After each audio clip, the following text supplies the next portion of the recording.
అదేవిధంగా నిన్న ఆంధ్ర ప్రాంతానికి సంబంధించినటువంటి ఇరిగేషన్ మంత్రివర్యులు నిమ్మల రామానాయుడు గారు మాట్లాడడం జరిగింది.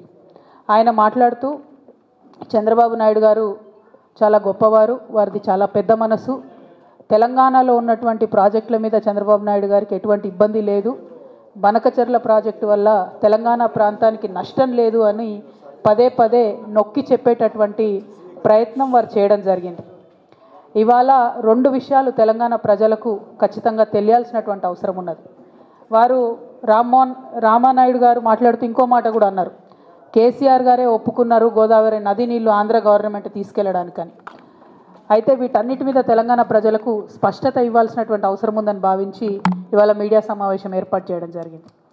ఆనాడు కేసీఆర్ గారు చెప్పింది ఒకటే మాట, వేస్ట్గా సముద్రంలోకి పోతున్నటువంటి నీళ్లు రెండు తెలుగు రాష్ట్రాలు కూడా వాడుకోవాలి, వాటిని మన పొలాలకు మళ్లించుకోవాలని చెప్పింది.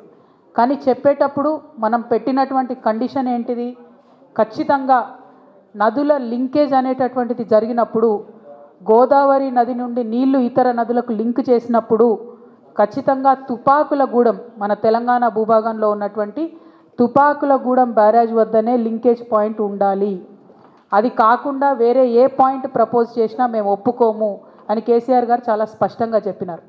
జగన్మోహన్ రెడ్డి గారి ప్రభుత్వంలో కూడా లింకేజ్ పాయింట్ పోలవరం అని చెప్పి వారు చెప్పినప్పుడు ఆ ప్రతిపాదనను తిరస్కరించిండ్రు కేసీఆర్ గారు తప్పితే ఏనాడు కూడా ఆ ప్రతిపాదనను ఒప్పుకోలేదు.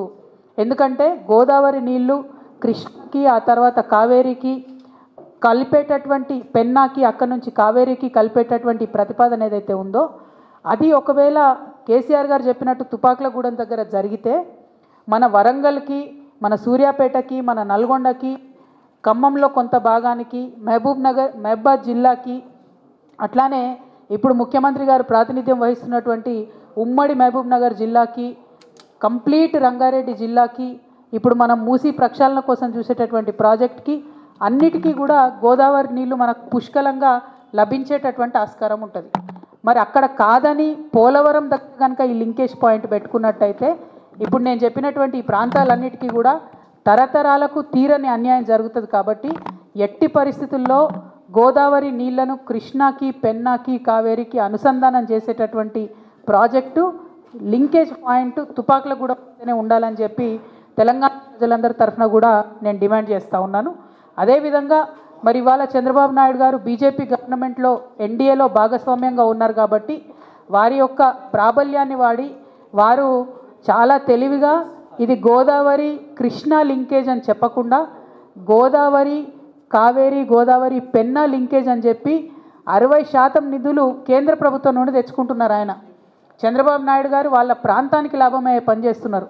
మన రేవంత్ రెడ్డి గారేమో ఫ్లైట్ మోడ్ సీఎంగా ఢిల్లీకి పోవడం రావడం తప్పితే కనీసం మరి కేంద్ర ప్రభుత్వం నుంచి ఎట్లా నిధులు చేపట్టాలి, ఎట్లా తీసుకురావాలి, ఎట్లా తుపాకులగూడెం దగ్గరికి మార్చుకోవాలి ఈ పాయింట్నని మాట్లాడతలేరు. ఇంతవరకు ఉత్తమ్ కుమార్ రెడ్డి గారు 1-2 లెక్కలు రాసిండ్రు, కానీ ఎందుకు రేవంత్ రెడ్డి గారు మాట్లాడతలేరు?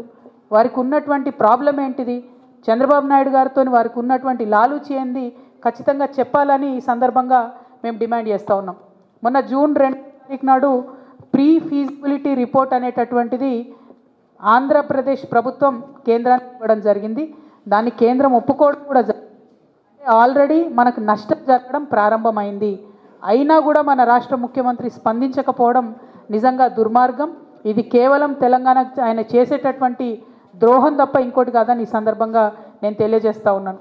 అదేవిధంగా చంద్రబాబు నాయుడు గారు మరి తెలంగాణలో కట్టేటటువంటి ప్రాజెక్టులకు వ్యతిరేకం కాదని ఆంధ్ర మంత్రివర్యులు రామానాయుడు గారు చెప్పడం జరిగింది. రామానాయుడు గారికి నేను ప్రత్యేకంగా గుర్తు చేస్తూ ఉన్నాను, మేము తెలంగాణలో పాలమూరు రంగారెడ్డి